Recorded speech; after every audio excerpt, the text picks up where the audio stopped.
As he finished his cigarette, a cold winter breeze brought him a familiar smell of women's perfume. He softly pressed a finger against his nose. The lingering smell of smoke left on his fingertips touched the slowly fading away smell of the woman. He turned around, but the woman was lost in the crowd. With the smell lingering in his senses, he lit another cigarette. While the smoke was rising in the air and vanishing into vagueness, the ashes fell, little by little, scattering on his own shadow as he walks through the streets of Tokyo, like memories of memories whispering into the past.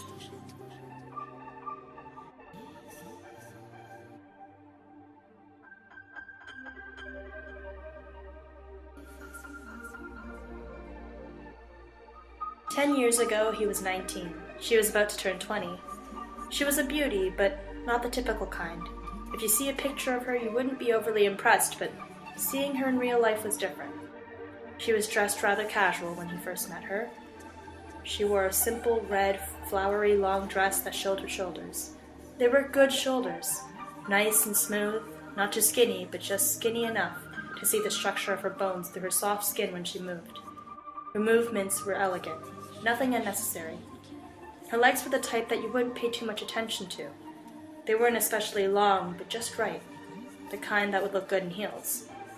There was a small brown stain in her lap. He thought she must have gotten a little stain from her foundation on her lap when she was putting on her makeup. Apart from that, everything about her had a flow to it. Her slightest movements, the tone of her voice, the way she looked when she's listening.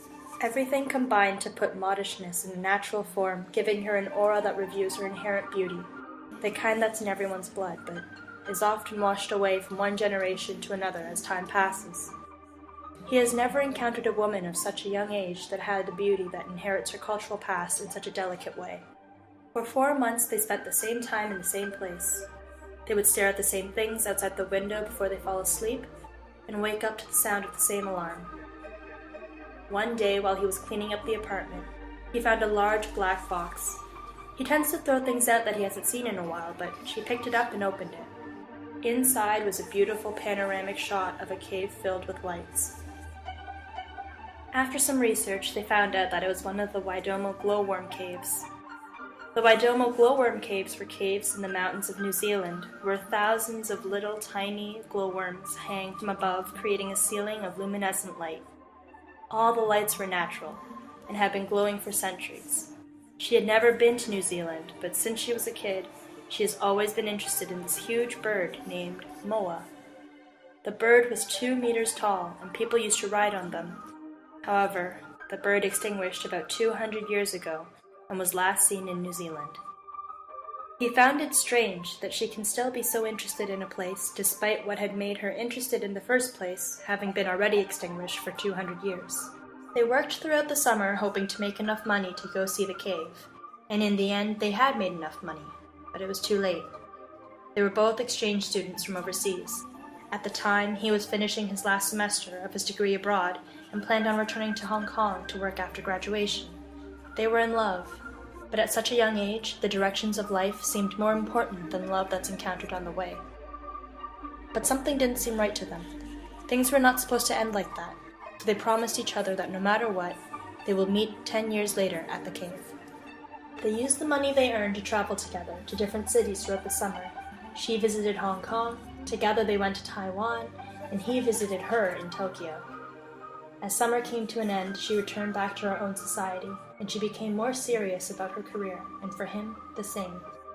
They were desperately meeting new people and seeking new opportunities. Things were never the same for them. Life has eventually worn them out, and the passion they had for love has slowly faded, as if it was locked up in the cave once the promise was made, like the lights. Until today, he still hasn't been to New Zealand. He almost did once, a year and a half ago, when he and his wife were on their honeymoon. They stayed at a friend's place in Sydney for a month. His wife suggested they go on a short trip to New Zealand, as she knew he was always interested in the place, but he told her he'd rather spend more time in Australia. Jean-Luc Godard's Vivre Sa Vie was showing on the art house film channel he subscribed to a week before the day the two were going to meet. They used to watch avant-garde films together all the time and have long discussions about them after. He hasn't watched a lot ever since. 10 years later, he's watching it with his third glass of wine. He kept on drinking as the film played, Starting to get slightly drunk, he closed his eyes. But with the little French he had learnt in college, and having watched the film a couple times, he knew what was happening on the screen. It was the part where Anna Karenina was being told what a little girl in the professor's class wrote today to describe her favorite animal. A bird is an animal with an outside and an inside. Take away the outside, the inside's left. Take away the inside, and you see the soul. Drunk on the couch, he started thinking about the girl again. When they went out, they would always find small restaurants. To them, the music restaurants played would be more important than whether the seats were comfortable. The smell of the coffee would be more important than the taste of the wine, and small entrees would fascinate them more than the main course. When you're young, you feel like you'll meet lots of people whom you would truly connect with, but when you get older, you realize that it only happens a few times. That being said, his married life now is not bad. His marriage is fine. His wife has a good job, they have a decent-sized apartment in the heart of Hong Kong with a great view of the Hong Kong harbor. From the outside, everything was good, and it seemed to others that it's a good life. Take away the outside, and you see the inside. The relationship between him and his wife was fine. They met in their mid-20s and got married at 30. He has never cheated on her before, but it's not like the opportunity was never there or the women he met weren't attractive. He simply didn't feel the need or desire to do so. So from the inside, their marriage was healthy and stable. Take away the inside and you see the soul. The marriage works. It was peaceful with little arguments. He looked around the living room. He saw the white designer couch and the stylish open kitchen, but he felt a chill. Everything in the apartment looked fine, nice and clean. He walked outside the balcony with his glass of wine and stared at the lights of the International Finance Center across the harbor slowly turning off one by one. This is Hong Kong, one of the largest trading centers in Asia, an international trade market that was used to connect China to the rest of the world. Take away the outside, all the tall buildings, shopping malls, and the millions of streetlights, the well-dressed businessmen in fancy cars, and you see the inside, a place with a past, a present, and a future. A past that separates itself with China by being taken over by the British, a present where it's standing by itself for 50 years, and a future where it eventually becomes part of China again. Now take away the inside. Do places have souls? The phone started ringing. He didn't want it to wake his wife, so he ran to pick it up immediately. A phone of a man greeted him by his last name. The man asked him to meet at a bar close to his apartment. For some reason, he wasn't surprised at all. He just thought it was his boss's new intern. His boss changes interns all the time, so he thought he just wanted to try something new, so he went for a man this time. With a simple okay, he put on his jacket and headed out without thinking of why he was getting a call from his boss's intern at this hour. He locked the door, walked to the lift, and pressed the button. The lift was built on the outside of the building. As the lift went down, he saw the lights from all the other buildings flashing by as he dropped from the 47th floor. He was the freest when he's on the lift, where he's truly himself. However, he never seemed to realize it. Whenever he's on the lift, he doesn't see the present. He's always trying to go somewhere else, or is returning to his apartment. On the glass on the lift, he saw his own reflection.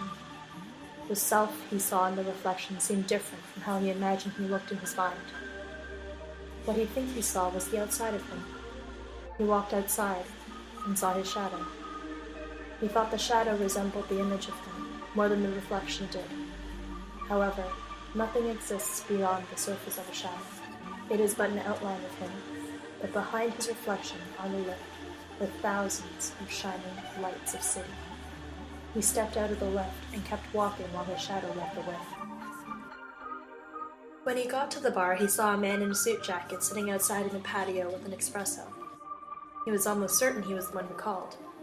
The man seemed to have been waiting there for quite some time.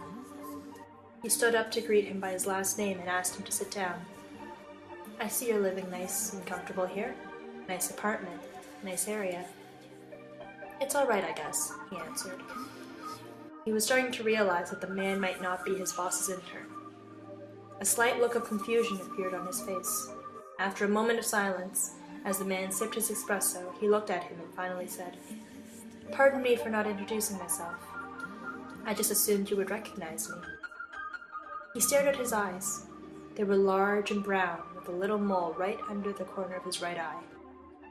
His eyes looked familiar, but he could not recall where he had seen them.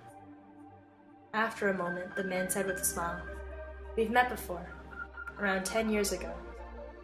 After a couple of seconds, he was finally able to recognize him. The man was her brother.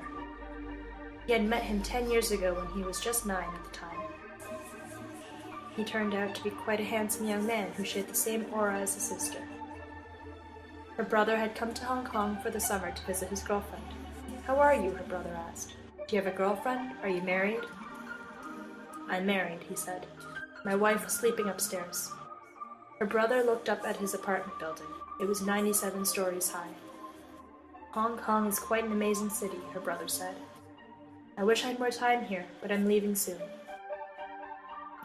"Is this your first time here?" he asked. "Yes. I've always wanted to come here. My sister told me it was a place that's worth visiting, but I never bothered until I met this girl. Maybe it's because Hong Kong is so close. When I travel, I always like to go somewhere far from big cities," her brother smiled. After a short silence and a deep breath, he finally asked, "So how's your sister, by the way?" The brother smiled, looked down at his espresso and stirred it a little, before taking out a cigarette. Just before he took out his lighter, he lit it for him with a match. Her brother gave him another smile. This time the smile was a little less genuine than the last. The brother then took a deep breath and told him that his sister had died last month. She was involved in a car accident, and that was it. It was fast. She didn't suffer at all. He stared at him with a blank face, the face he saw of himself in his shadow. "She's not dead." He was almost sure that it wasn't true, yet he had no proof, nor did he have a choice not to believe him. From the look on her brother's face, he could tell that her brother didn't think that he was convinced either. He asked her brother for a cigarette, but he didn't smoke it. Instead, he just left it on the edge of the table, slowly letting it burn. He never knew if she was going or not, nor did he ask her brother. None of that mattered to him anymore. He thought about the promise and about her, whether she was really dead or if he had just sent her brother to see if he was married or not, because she decides if they should meet again. But again, all doesn't seem to matter. She had chosen to present a reality to him that she is no longer living. In society, reality and truth is never the same thing. He was a man of society, so he tends to believe in reality without considering truth.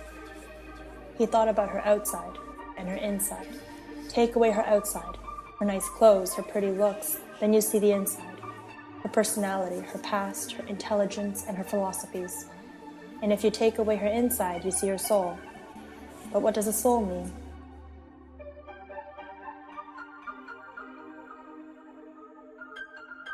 He reckons that there should be something between her inside and her soul.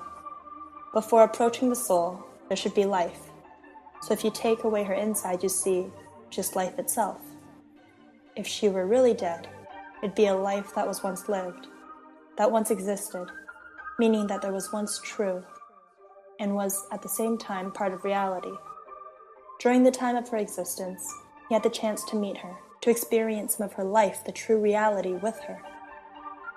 And that will always be true in that place and time of her life. But that place and time of her life is now flushed away by time itself to a place so far away that he would never be able to go back to.